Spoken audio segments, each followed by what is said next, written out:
What's going on, everybody? Welcome back to the show. We are here for the fourth episode of the now named Bottom Sprocket. There were a bunch of people that were in love with the name and very much not in love with the name. But you know what?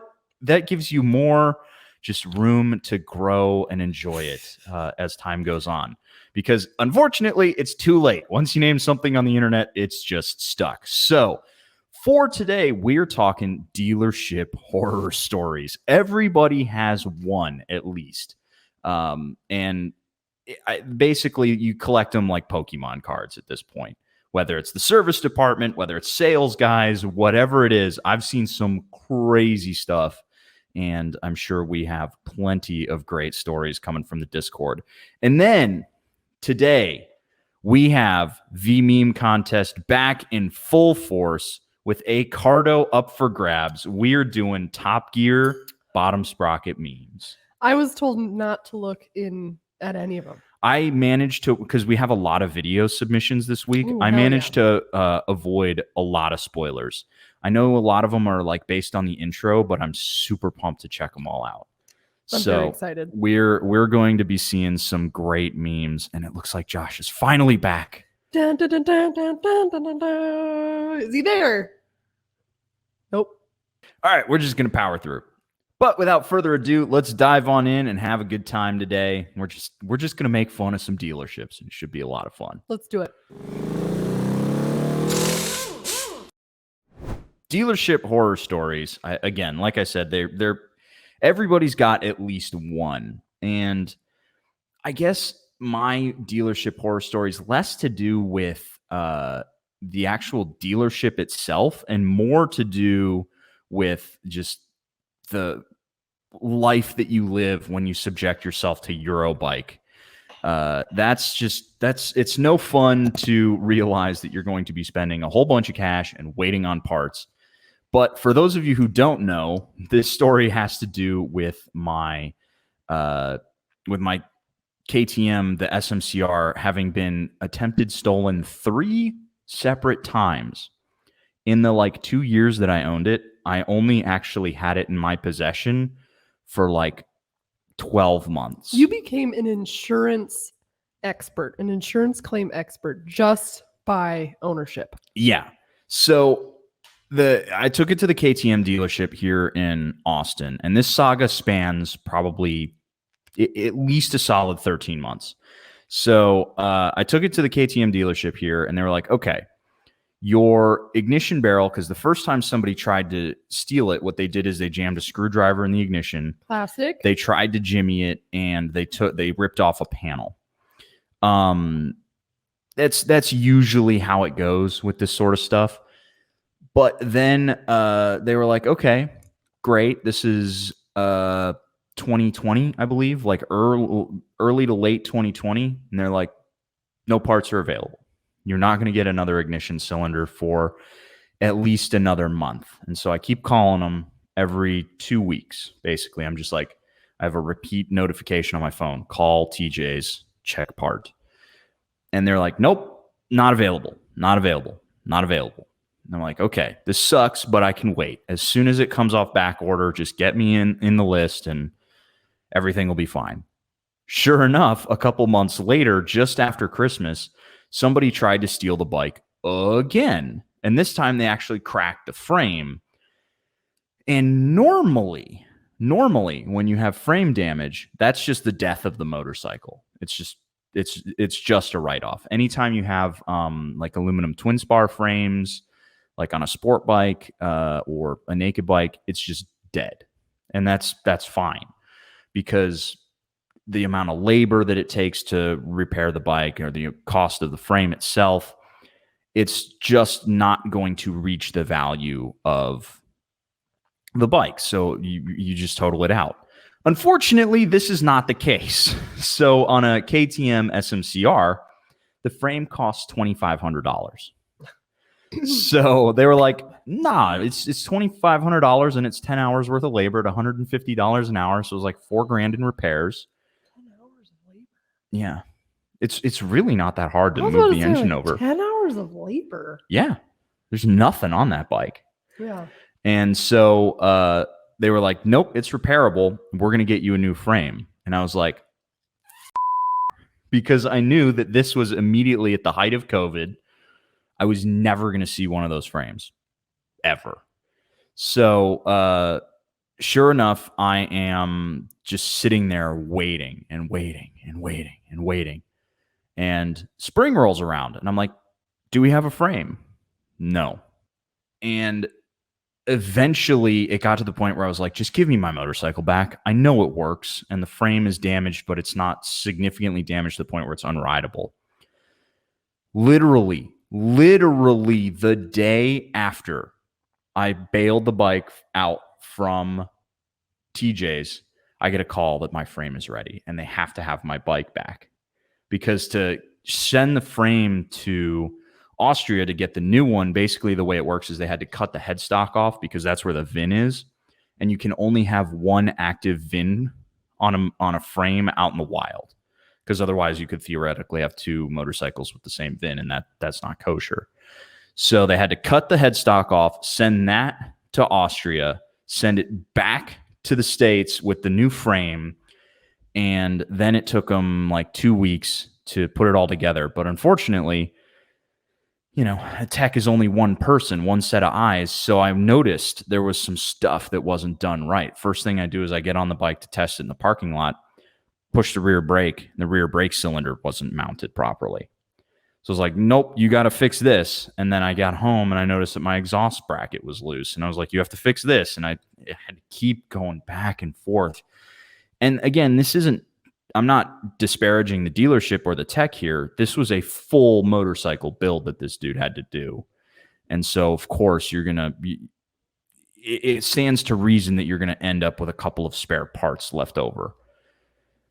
But then somebody tried to steal it a third time after all of that, and they tried to unbolt my engine motor mounts. So I had to take it back in to make sure that none of the frame tabs had gotten bent and that the motor was still all set up right. And then finally, I was like, you know what?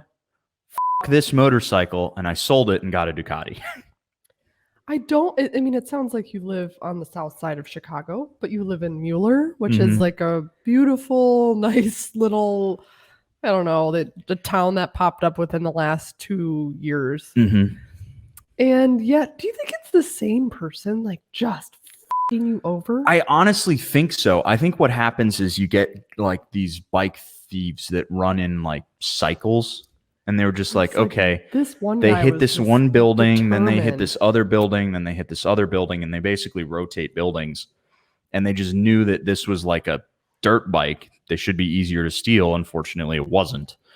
So, yeah, Sean S. Jesus, that bike was cursed. Yeah. It absolutely was cursed, man. By that time, when a bike accrues enough bad juju, bye-bye. Like, you're like, get this. That's the last thing you need bad juju on. Yeah, it was a freaking disaster. It was absolutely a freaking disaster. But I will say, despite all of that, it wasn't the dealer's fault. It was just the connection and the supply chain between the American dealership and the Austrian factory, Yeah, it took me 7 months to get a BMW wheel. Yeah, you went through the same thing where you had a bent wheel. Yeah, height of 2020. Like, he's like, yeah, it's gonna be a while. I was like, all right. I don't ever deal with dealerships. Like, the wheel thing took forever, but I knew that was just what everybody was going through. And then trying to get rubber. Oh yeah, that's like right. Oh my God. I was like, all right, I'm done. When you buy a bike and they'll like do a thing, I don't know, they'll tour you around the dealership or they'll hit the bell or ring the gong. I don't know, tacky stuff like that. He brought me back to the BMW service desk. And the guy was like, don't ever get your bike worked on here. And I started laughing and I was like, why? And he's like, this is one of the easiest bikes to work on. He's like, we'll print you out whatever you want. But he's like, please don't ever send it here. And I was like, that's actually really awesome. Okay, I won't. And then I never did. And they print me out. Like, I've had to replace shit on that bike, obviously. And they'll print me out the whole fucking dealership manual for it. That's awesome. Yes. Because usually it's really hard to get the shop manual for a No, bike. they give it to me, and I was like, yes, thank you. Yeah, I mean, that's the beauty of that Boxer. As long as you never have to get to the clutch. If you have to do the clutch, you should just take it up to Bob in Arkansas. 100% I'm gonna sell it before you have to do the clutch. I'm 100%. It's just itchy. I'm itchy. You want to get it gone? Yeah. Well, there you go. I love that bike. I love everything about it, but I'm like, I rode the MT-09 SP yesterday, 2 days ago, and I was like, I'm missing out on a lot. Oh my God, you absolutely are. And I don't know what I'm doing. So, yeah. So are you going to run out and get yourself an MT-09 SP? Is that what, spoiler alert for your video? The whole time I just wanted to ride a new XSR. Really? Yes. Yeah. The fucking succulent auto blip. Yeah. Up and down, dude. Mm-hmm. Oh my God. I was like going over that gigantic highway from 183 north to 35 north, like that massive swoop doing like 80. It's just so good. I was like, burn these fucking bikes. I don't want them. Like I was just like, I'm over the aesthetic chapter in my life. I was like, burn these fucking bikes. I can't believe. Like, that's stock on both of them. Yeah. Josh says he's not coming back. Oh, bummer. Sorry, I had that pulled up. Josh says, you guys run this one without me. I'm sure he's going to go pour himself a nice tall pint of the nearest whiskey.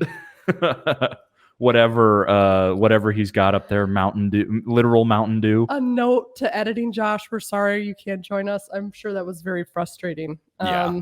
Maybe we shall figure this out. But since we're running out of dealership horror stories, because apparently we just haven't run into any, I know we've got some good ones from the Discord. That's what I was waiting for. So let's dive in with white and blue. I'm going to go ahead and zoom in because my tired eyes is not getting ready to look at all of this. White and blue dealer horror story. Harley Davidson. Me, a young chap of 23 years old, got into you go in goddamn words. Let's try that again. My brain, literally today, my brain is on a pull cord. Harley Davidson. Me, a young chap of 23 years old, go in and get myself a Sport Glide. There's your problem right there.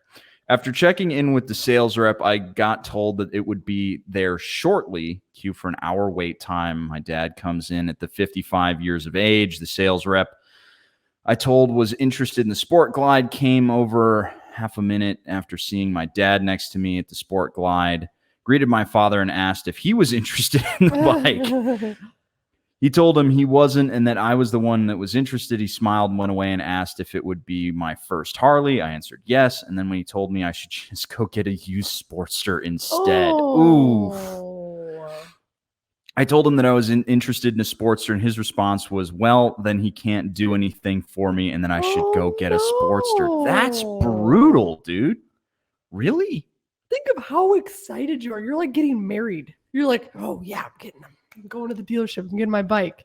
You probably got some ducks in a row. Yeah. And then you get shit on. That's so messed up that somebody would just be like, okay, look, I get it if you've got a red raw beginner who like can't do a test ride, who wants to put down money on an S1000 RR, and you're like, please, dude, you do not need to start on this motorcycle. Start on a 650. Let me get you set up on an Ninja 650. We'll cut you a little bit of a deal, and then this guy's still pushing.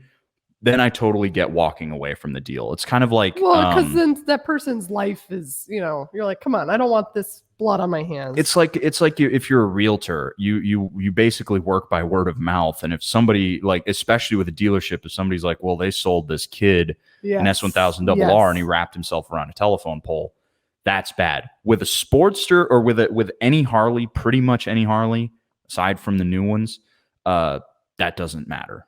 Right. It just doesn't, especially this Sport Glide. And don't they have their own like MSF course? Mm-hmm.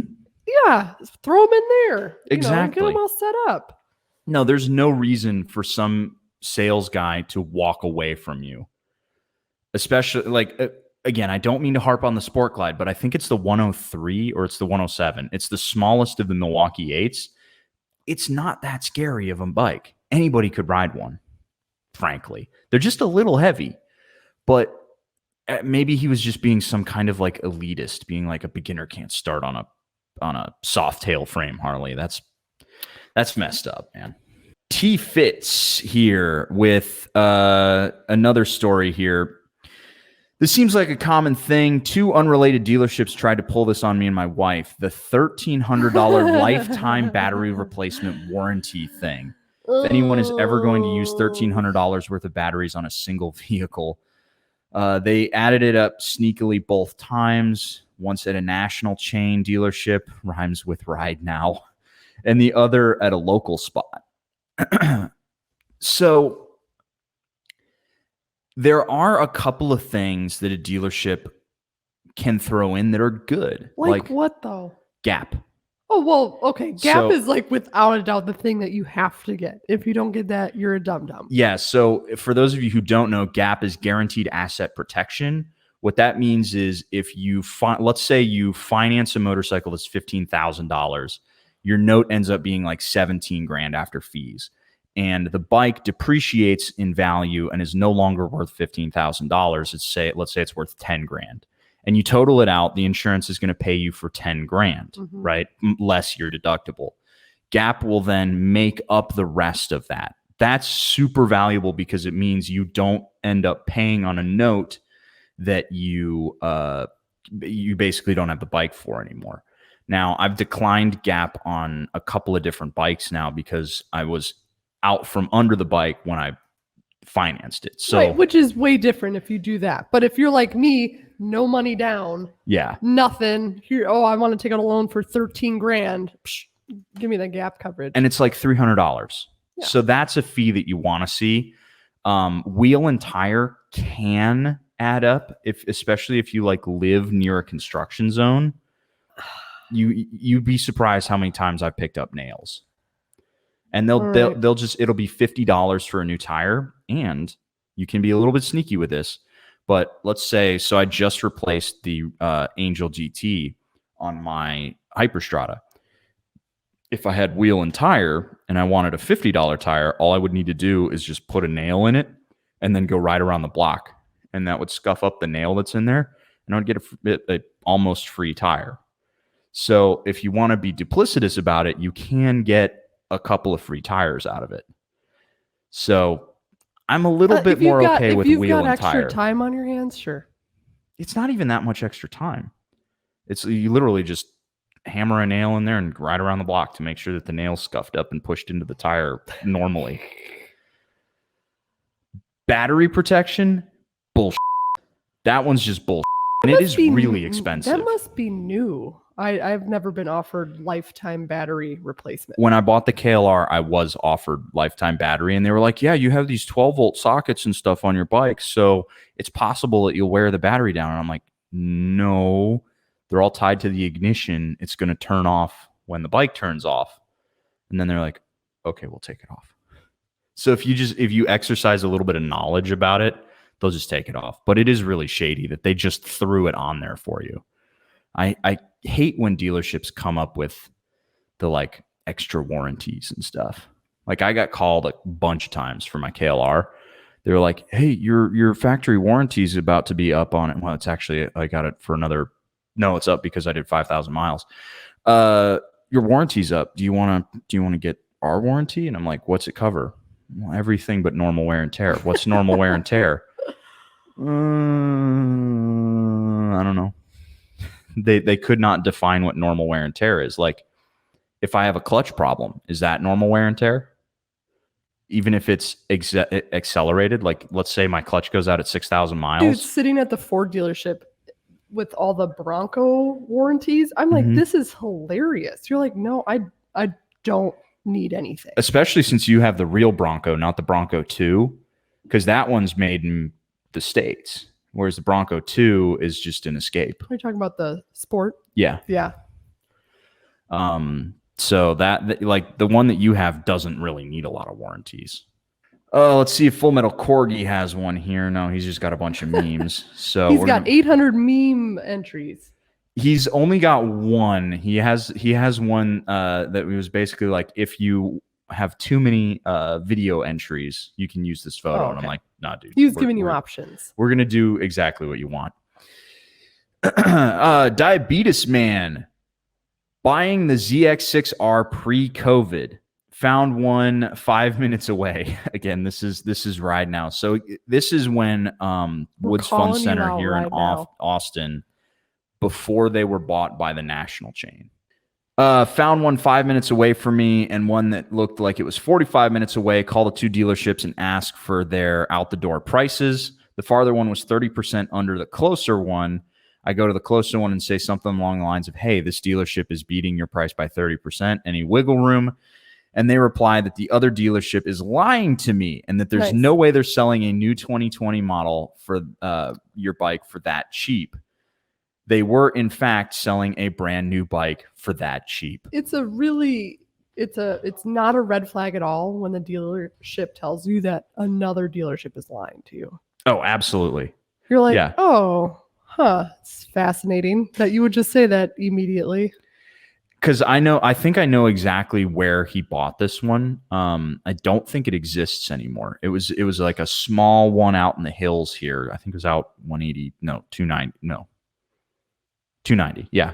That doesn't exist. And it was just this small, like they mostly sold the side-by-sides and stuff because it's kind of out by where the farms were. So it makes sense that they just have this bike sitting there that they're like, somebody. If we were in the city, we'd sell 1,000 of these, but we're out in the sticks and nobody wants to buy one. So, but to just be like, yeah, they're lying to you and not try to do anything to match, especially this is where you should be like, oh, I've got the documents. Yeah, it's not lying. This is the paper. So if you were going to do that again, I would suggest you actually get the like write-up quote and then be like, here's the quote. Do you want to sell me a bike on top of this? Bring in the listing and show them. Yeah. Aussie Rider is next. I went to my local Kawasaki dealership in 2006 and stood next to the bike I wanted to buy. I stood there for an hour while two of the sales staff were chatting with one another, and the third was fawning over a female customer and eventually left empty-handed. Whoa. Okay. Ozzy didn't want to go bug anybody. So it sucks, but it's kind of like getting service in another country where you basically just have to be like, it's okay to flag somebody down because a lot of times people will just walk into a dealership and kick some tires, But the fact that you like stood there, they should have come up and said something. When I bought this Fart, I'm like, hey, I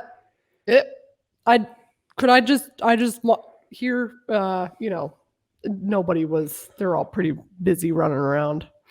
When I bought my KTM, they didn't seem like super motivated to sell it until we got to the point where I was like signing paperwork. And then they were like, oh, let me go get you a better deal. All right, let me go talk to the guy. This is the best thing we can do. That's a little late in the game, right? It was a little late in the game, but they got their act together and they actually got me a really good deal on it. Like I did feel like I was bothering them the whole time I was trying to buy that bike. I'm an asshole when I go to buy stuff. Literally the only time the only time I didn't go enter a sale with a chip on my shoulder was when I went to AF1 because they literally just came in and they were like, this is the list price. This is our out the door price. We can negotiate since you're trading in. We'll give you a little bit here. And this is the best deal. And I looked at it and I was like, that's a good deal. Let's just do it. It's possible, but it just everybody I know who's bought stuff from AF1, they're like, yeah, no, it was easy. I remember buying my Ducati Scrambler and being like, okay, you've got 0% APR for 2 years on this deal. Got to buy it before the year ends. I go there and they're like, oh, no, not that one. And I was like, your owner called and said to buy that one. They're like, we'll give you a free jacket. And I'm like, no, I want 0% APR. And they're like, we'll give you free maintenance for a year. And I'm like, no. I want the 0 APR. He tossed the keys at me. Didn't say buy or anything. I was like, it's the promotion you sold me on to get this bike. Yeah. I apparently had erased that from my mind. I mean, it feels to me like you've just kind of erased the Scrambler from your existence. Yes, I was over that bike real quick. It's a bummer. I really like that engine. Looks like Diabetes Man came back. Can confirm AF1 is amazing to buy. Did he get the Tuareg from there? Yeah, he bought his Tuareg from AF1. So there we go. It's not just me saying that. Aussie Rider's second bit here. The next weekend, I rode 35 kilometers to the next nearest dealer and was swarmed by sales staff as I was dismounting. Rode away with the paperwork on a brand new ER6F. I think that's the... I don't know what that is. I think that's a Ninja 650. Black and red, a black fairing on a red frame with the Kawasaki luggage rack, top box, plus the new helmet. Man, they treated you good at this one.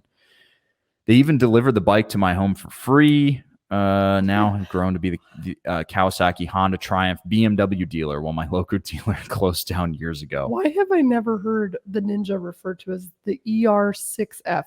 Besides that just being a mouthful, but I feel like I've worked near you for years and I've never... Because I just call it the Ninja 650. Doesn't everybody on Earth call it that? Mm-hmm. Okay. I'm not sure why he went technical with it, but a lot of people... ER6F. Wow. All right. I'm pretty sure that's the Ninja 650. No, it is. I looked it up. I was like, what? It is? Never read that in all the research I had to do. And yeah, it's the technical designation of it.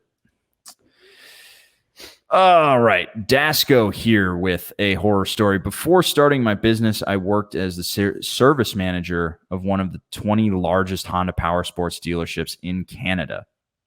This was a small family-run business that was crooked as hell. They were at one time on the outs with Yamaha after failing to pay for... Oh, hell yeah. Hell yeah. They failed to pay for bikes from a Japanese manufacturer will not take that lying down. They would try and avoid having to service bikes that had previously sold if they were no longer interested in working on that brand, but wouldn't hesitate to buy those bikes used, put them on the floor, and not let the mechanics even figure out what they needed until they had been sold to a customer, had been given a completely imaginary and possible delivery date. Oh, yikes. They would then lie to the customers about delivery timelines for months on end. Last I checked, they were still playing these games. They sold crap like Stella's at one point. A new engine came in from India, and the plant had clearly run out of casting sand because the engine had clearly been cast in curry powder. It was yellow and smelled delightful. They're like, screw it, go in the back, grab a box. I've never heard of a dealership trying to cross their suppliers. Dude, that is some big ball. That is some big You got big balls and you all the time. Like that's literally, Dude, that's nuts. That is where you eat. Like if you screw a manufacturer, what are you going to do? I mean, clearly they're busy with something else. Yeah.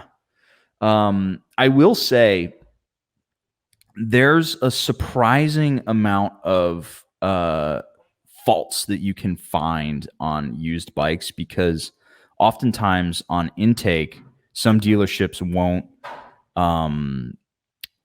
they won't like find it.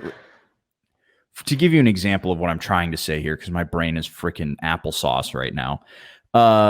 My buddy, he had a Triumph Speed Triple, one of the old ones. It was this like nasty, ugly lime green color that was just disgusting.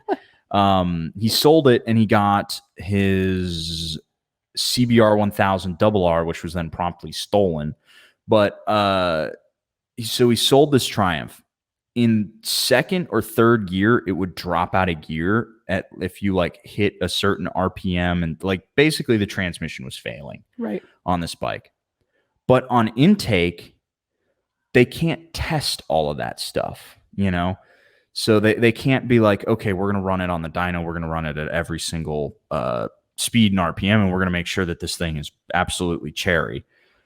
No dealership has time for that. It also costs them time if the tech's not working on another motorcycle. They're trying to deal with this intake. So it's totally possible that some of those problems like just slipped by. But also, there are some obvious issues, like the one that my 919 had at 4,000 RPM, which is where you normally ride on that motorcycle. The throttle position sensor was like, it would stutter really bad. There's no way anybody missed that if they were doing a test ride. They just didn't do a test ride when they bought it from me. And then they sold it to somebody, guaranteed for at least $3,000. You really need to be careful with some used bikes and do a good test ride on them. But then some dealerships don't do test rides. Right. And you've never gone on a test ride from any bike that you've bought. Nope. Which that still blows my mind every time I hear it. I know I say it every time it comes up, but I'm an impulsive buyer. I see a bike and I'm like, that's the one. And I've never regretted anything. Do you buy used or do you buy new? All new. Well, there you go. Yeah. So if you don't buy used, then you can be super impulsive like that. I guess I didn't test ride the used bikes either. I traded my half stack for that old 70s Suzuki GS. Yep. And it was I lived in Minnesota though, so like now thinking about it, all the bikes I bought, it was winter. So you had plenty of time to figure it out? No, it was just like weird Craigslist surfing. Oh. See, this is the issue when you're an idiot aesthetic only person and you're like, I like to work on this, I want to make it look good, and then it never runs because it's from the 60s, and then so then you don't care about, I bought fixer-upper bikes. Yeah, I used to think fixer-uppers were these like idyllic project things. No, they're like soul-sucking, demonic. Well, the ones I've had. I'm sure there's some out there that are great. The whole point of my DRZ was that it was supposed to be supposed to be a fun project. Watching you get near the DRZ was an experience in itself. Yeah. Your hair would get longer and frizzier. There was. I just couldn't hang with that bike. I know you couldn't. Eventually, I just wanted to see it, turned into soda cans, but oh well. That would have been fun. To see it just like get picked to pieces and then recycled and watch all the pieces individually go. And I still can't believe I sold it for like $4,300, maybe $4,000. Does it still have delivery on it? I don't know. Or did they just immediately get rid of that? But again, here we go to. I'm not going to call myself a shady seller when it comes to this bike. But wait a second. Are you admitting that you were a shady seller? It did have a problem where it would like start to choke up and start to die as it got really, really hot. Where it like wouldn't idle right. I like problems like that. I had a Jeep like that where you're like, I don't care what's going on. I will get rid of this before I dive into why that's happening. I just taken the carburetor out I'm sure the valves just needed to be adjusted. I'm sure it was a valve job.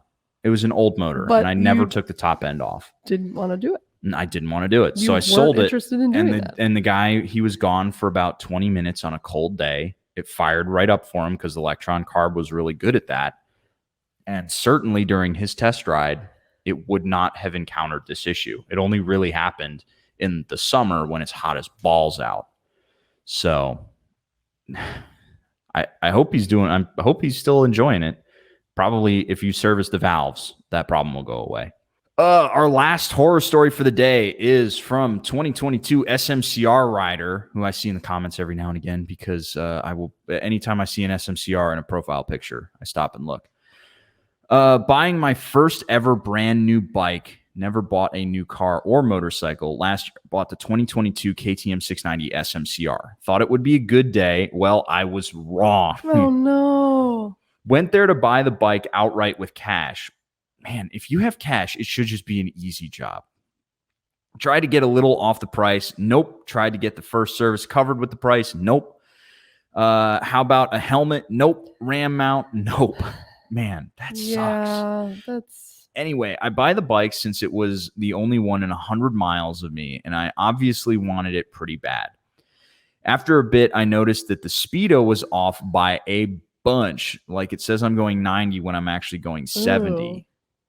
That's weird. That is weird. If I remember correctly, they read them off the transmission, not the wheels. Where was I? So I call about it and get told that there is no problem. Just take it in for the first service. Not only do they not fix the speedo, they charge me $400 just to change the oil. on an SMCR. No. It's on not, an no. SMCR, they wanted to what? $400 to change the oil your is butt. That's bull. weird. What? I will never go back to this place and probably actually never go back to a dealership ever again. So anyway, avoid Bentley's KTM in Pittsburgh, PA at all costs. So it's kind of weird if you come in with cash. Yeah, Summit says they don't like cash deals because they make money on financing. And that's true. I feel like they're kind of like, Yeah, it makes sense if you come in with cash that they don't want to bundle in a whole bunch of stuff, but it should have just been an easy deal. You know, it should have just been like, okay. Well, and he just wanted a little something. He just wanted a little something, and they didn't give him a single thing. Especially if you are going to suddenly have $12,000 just come in. I wonder what the margins are on SMCRs. Probably not great. Yeah, but probably not that great. Yeah, because no. Okay, let's think about this. The spark peeling was like I think 10.5 original MSRP, which is whatever. I got mine for like 7.5. I think that's because TJ just wanted them gone because they were that's weird. What he told me. He was like, we want this gone, and then they discontinued it or whatever. But because dealerships actually have to pay for bikes that they hold. This is where I kind of wish Josh was here because he actually knows the behind the scenes. Dude, come on. God damn it, Josh. But I know dealerships have to pay for bikes that they're holding. I think they after a certain certain number of months, they actually end up having to pay to maintain the inventory. They have to pay to buy them. There's like a whole bunch of fees that get passed to the dealership from manufacturers that then get passed to us in terms of raised prices and dealer fees and stuff. So it's not necessarily true that dealerships are trying to screw you over. It's possible that the manufacturer is trying to get a bunch of money out of the dealership. But $400 for an oil change? Bullshit.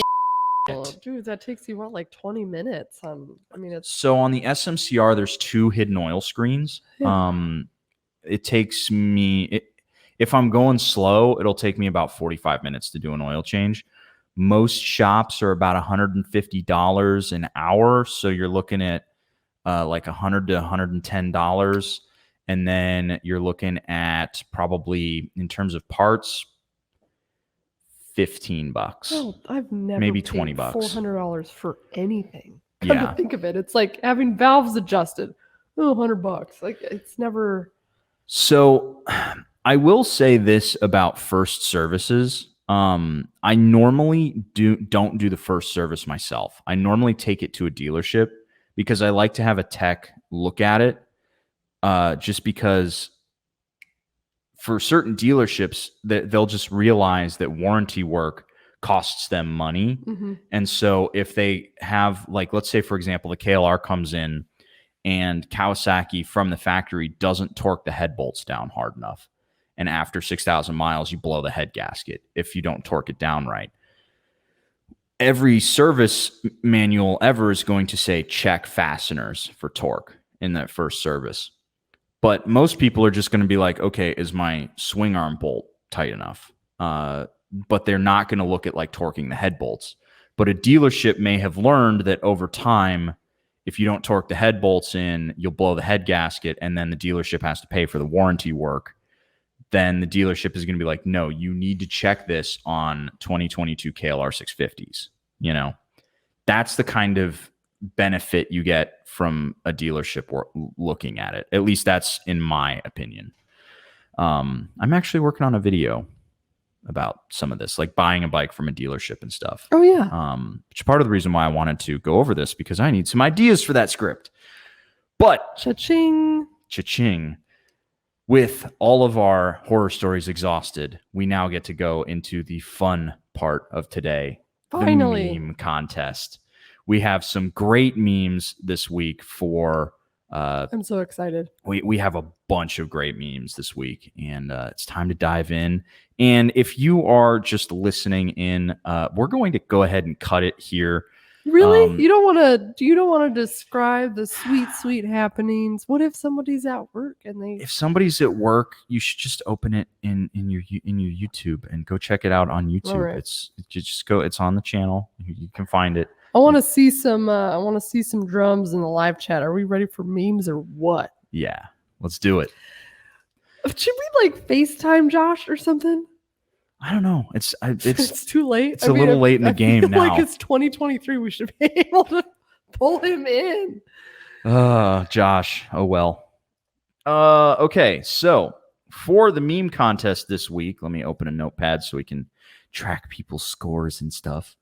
The meme contest was to find a basically just make yourself a Top Gear spoof meme, because for those of you who are wondering why we chose Bottom Sprocket, I think it was Expecto Delito in the server had a Chat GPT script that was basically like, it's anti-Top Gear. So what's the opposite of Top Gear is Bottom Sprocket. And so he had Chat GPT write some script for it. And I basically was like, that's really funny. I like that. Sometimes like someone comes in and you raise your hands up and you don't want to change it. I'm just like, that's good. We win. So for that, we have a whole bunch of Top Gear memes. Who won last year? 2 weeks ago? Don ATX won. Don ATX, that's and right. He's got some memes for this week as well. Don ATX with the heavy hitters. I mean, that's what we want to see. We want to see more heavy hitters out there. So I'm going to go ahead and share my screen with y'all. And then let us know. Follow along at home. They can hear it, right? They should be able to hear it, or do you have to swap? Wait. They should be able to hear it, but if not, I did share with you guys in the Discord server. You will find the link to this video. I'll drop it again in the live chat here. So let's dive on in with our first entry for this week. It is from Summit Coyote, and I'm going to turn the volume up.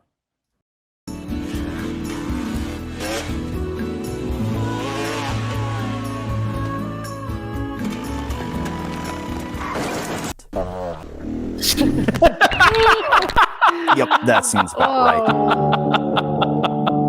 Oh man, see, that sums up.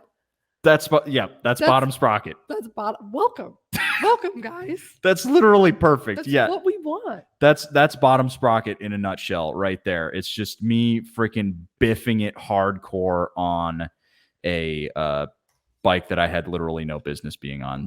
Did you just eat it on a rut or what? So I'm not entirely sure what happened. I'm pretty sure I hit a puddle, and because my suspension was really soft, I blew through the rear suspension, and it like springed up in funny, and then the front wheel came off the ground, and I was falling backwards. And when you're falling backwards away from the handlebars, you pull the throttle, and so I whiskey throttled it. Oh no! And so I was wheeling for like, I don't know, 5 seconds, and then just right into the dirt. Dasco says that should be the intro to every podcast episode. That would be a great podcast intro. Yeah, no, that's awesome. I really like that. Okay, so for Summit Coyote right there, for literally defining in one short video the entire podcast. I mean, that's pretty damn good. What do you think? Yeah, I love it. I think that's elegant. Like a 9. Yeah, I was going to give it a 9 too. Starting strong for Summit Coyote here. Let's see who's next.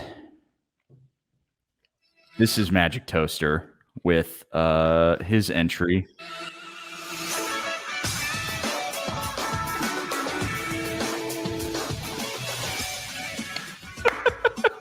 Tonight, Whitney rides a big motorcycle. Jake makes some cheese.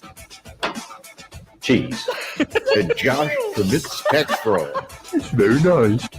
Well, the Bottom Sprocket.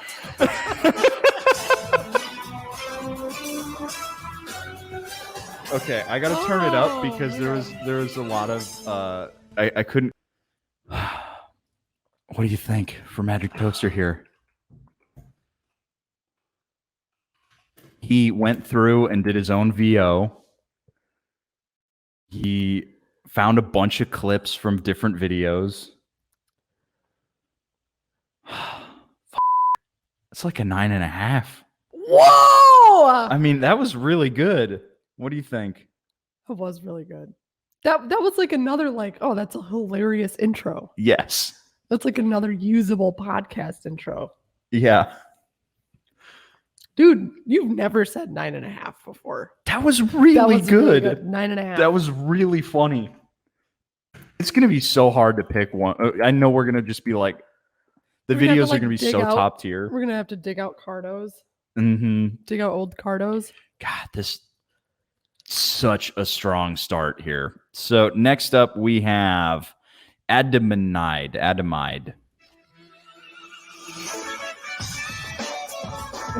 Everybody's using Everybody that use clip. that clip. Tonight, on Bottom Sprocket, Spike starts to sing. Come the on. Let's go. It's getting hot. Josh tries to drink the light. And Whitney tries to take a dump.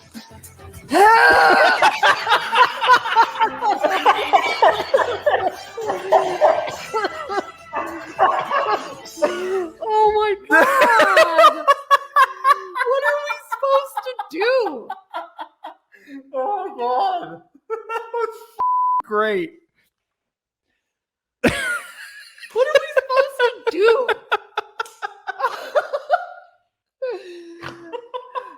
Dude. Oh my god, another just brilliant intro. Okay. What do we do? What do we do here? What are we doing? I'm leaving. Okay. So I just back to back, we've increased in quality for each one of these. The quality has been better on each one. So just based on that, I mean, the Adamide is our clear front runner. This felt like a TV show style intro. Right, less Not to get on Fan-based. Toaster here, but this one was basically like he kept cutting to the logo and oh, he's going in. but like this one had all the stuff in I it. mean, that one looked like it Tonight. like we should pay him for that. It that looks one like a it's gonna take proper long time. intro. Yeah. It looks great. This looks awesome. So I think this one is like, I mean, we started so high. We started so high here, but this made me literally belly laugh and snort. Full So Metal says go above 10. we may have to go above 10 today. So this one is a Oh. 10 out of 10 That right one, here. Yeah. That's a 10 out of 10. That was a great meme. It's our second meme contest, and you just gave out your first 10. But it was awesome, dude. That is our first 10 right there. That was freaking fast. I was not expecting that. But again, I haven't watched any of these, and that was awesome. Love that. Don ATX is up next. Uh-oh. And he won last week. I'll get my diaper on.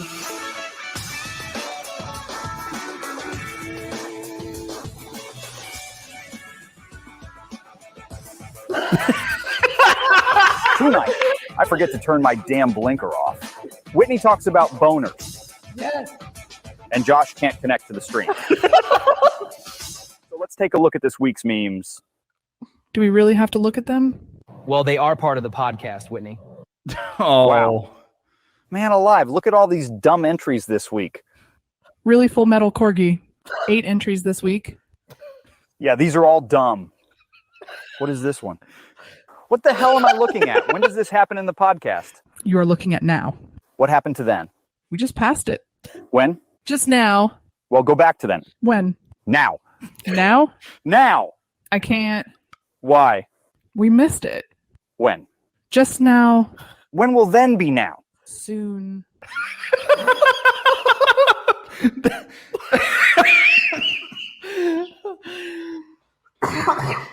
okay. That one got like weirdly headspacey right there at the end. That was okay. I'm a little speechless right now. I'm Like, not I feel like I entirely sure kinda what got, happened like, there. Yeah, I know, right? Kind of feels like I got sucked in, and now I'm back here, and I will say, I don't think that was nearly as like earth-shattering as the last one. I'm thinking I like how he actually like kind of did the episode thing, and he riffed on how Josh can never connect to these and here we are without him. without Josh because he can't connect. So that hits home. But I'm thinking for this one, I'd put it on the same level as Summit Coyote. Okay. I think that one's about the same level as Summit Coyote. So that would be a 9.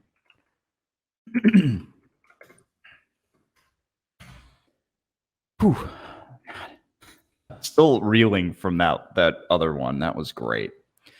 So T-Fizz with just this simple text on screen meme here.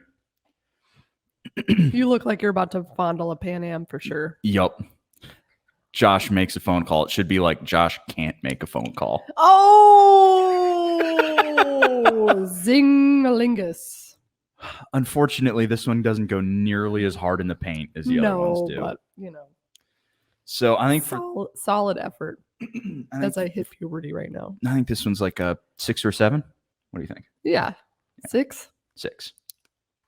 And admittedly, for T-Fits, he submitted this today. So I think he saw that there was an opportunity and he was like, sure, I'll make one. Why not? This one is Corgi. It is now the most embarrassing flirting on television award. In third place, James May for this fantastic, sonorous approach when presented with 2 girls during our Alfa Romeo trip through Warwickshire. I have been rescued and I haven't even broken down. Well, then you don't. Hello.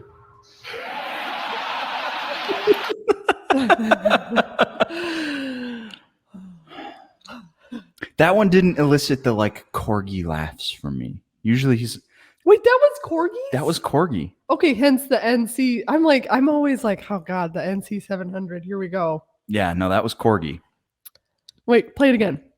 Okay. Because now I got to put my Corgi glasses on. Yeah, I'm going to turn myself down. I think I've been peeking a little bit today. It is now the most embarrassing flirting on television award. In third place, James May for this fantastic, sonorous approach when presented with 2 girls during our Alfa Romeo trip through Warwickshire. I have been rescued and I haven't even broken down. Well, then you don't. Hello.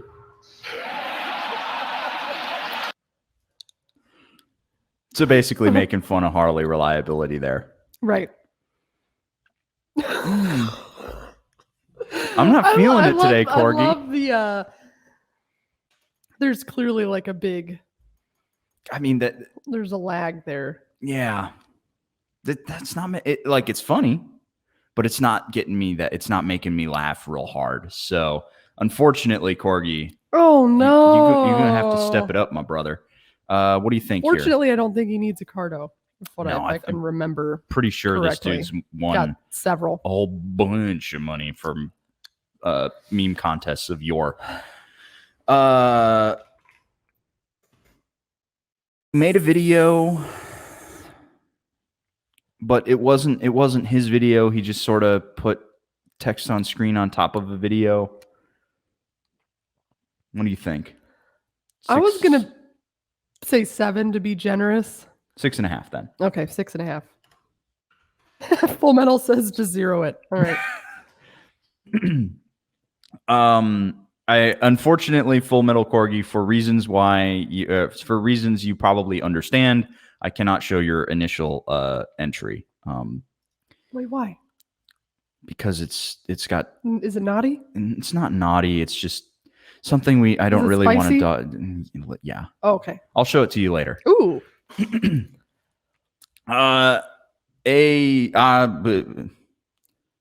me in the eye. It's in my eye. Yeah. Okay.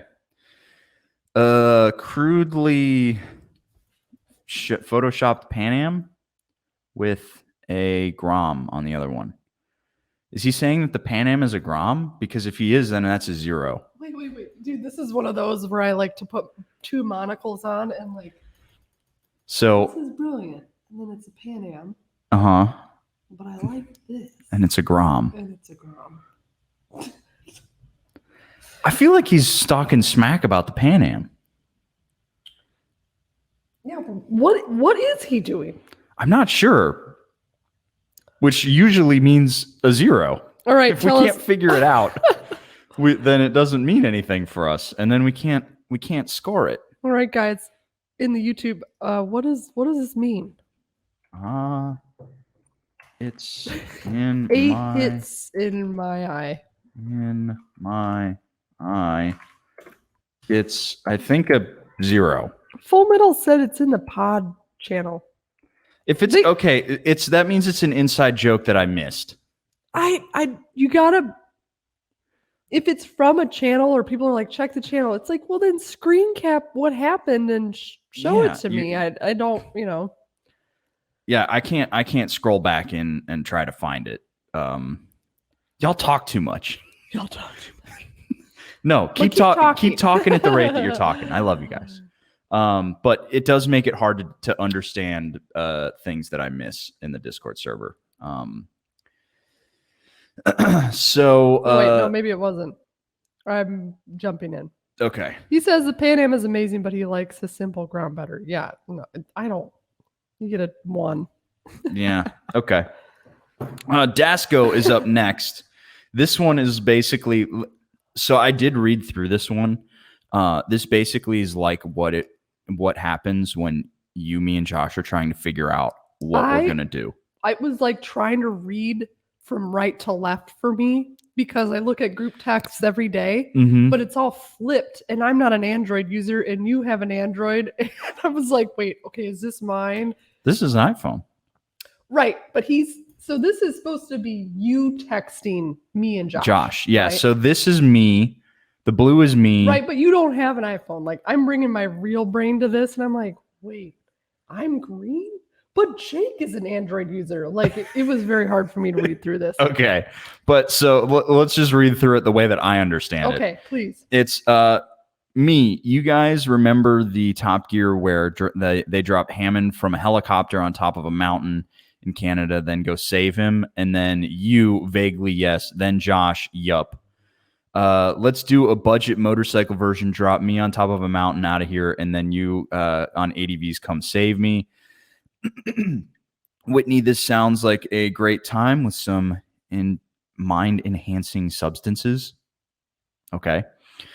Josh, we don't have money for a helicopter, but I could take the KLR and Whitney could ride the R9T. God forbid you take the R9T off-road. Then me. Okay, we could be getting a call from my parents saying that they got an email from me via satellite that I ran out of gas and need you to bring in me in some. Basically, it's just episode planning. Okay. I mean, it sounds kind of like what we talk about in our super secret Discord server. But, I mean... Yeah, since I'm a lady, I like to try to give active members. I'm like, oh, I'll give you a 5 for effort. But I was also confused by this too. There was a lot of effort that went into like actually writing all this stuff, but I don't really feel it. I think Also, Top Gear related, right? Yeah, I mean, so we're trying to just plan an episode. Yeah, that's Right. basically just like a Top Gear episode. Maybe a 4? 4.5. 4.5. Sorry, Dasco. We love you. We absolutely love That's you. why. Yeah, it's like. But I hate that one was a little hard grading for us you to guys, understand. Man. I don't want to grade you guys. And then this one came in right as I was wrapping things up for preparing for the podcast. So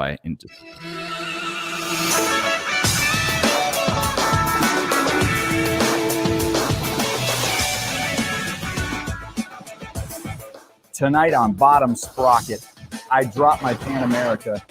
Oh, no. Oh, Whitney gets a huge moto boner. It's called getting a boner.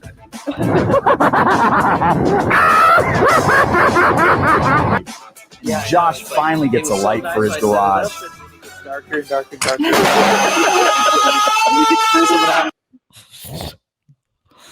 there was a lot of just like weird energy in that. doing the thing though. Found a lot of. It did the thing.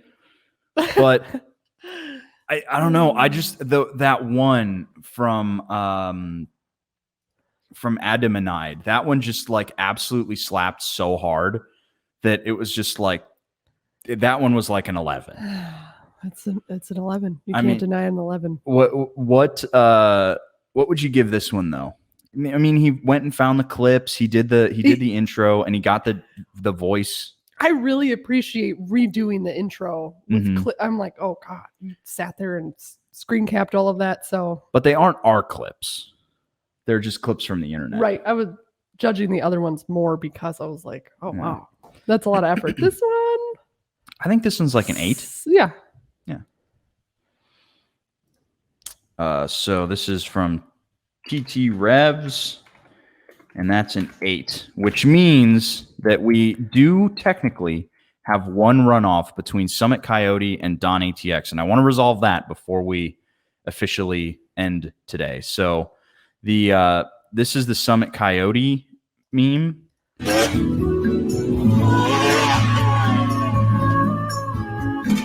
Beautiful, elegant. Yep, that seems about right. I like that one a lot. And then let's pull up Don ATX.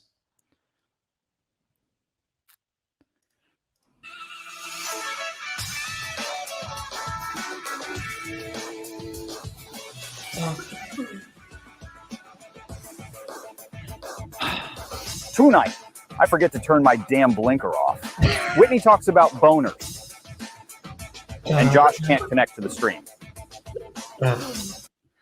Okay. Oh, man. I think I give this one to Don ATX on effort because you did the whole intro. Yeah, I suppose. But I also really like Summit Coyotes for its simplicity. It's very simplistic. Shit. You know what? Fuck it. You guys both. We're gonna. Both of you are second place. You're just gonna have to share it because that it's what you. are they sharing? Nothing. we don't have. Like, wait a second. Why does it matter? We don't have a second place, but down the line, or well, technically it would be third place. You guys both are third places. It's a draw. So Bottom Sprocket. We're living up to our name. Bottom Sprocket, baby. Adamanide, you have absolutely crushed this one. That was a awesome meme entry, and you have won yourself a Cardo.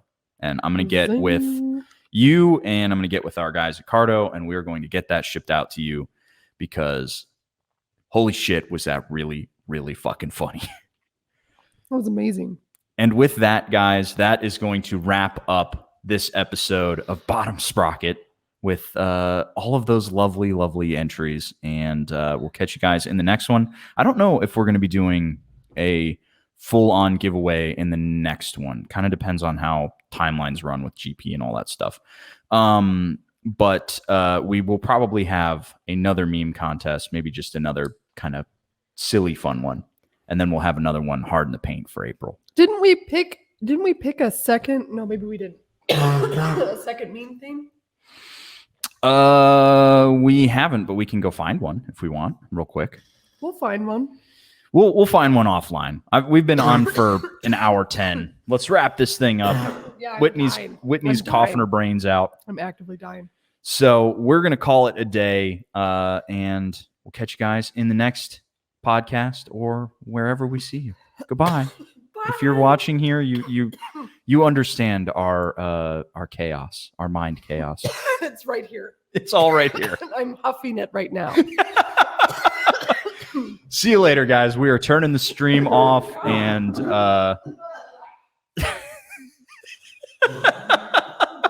Whitney's literally dying. Okay, goodbye.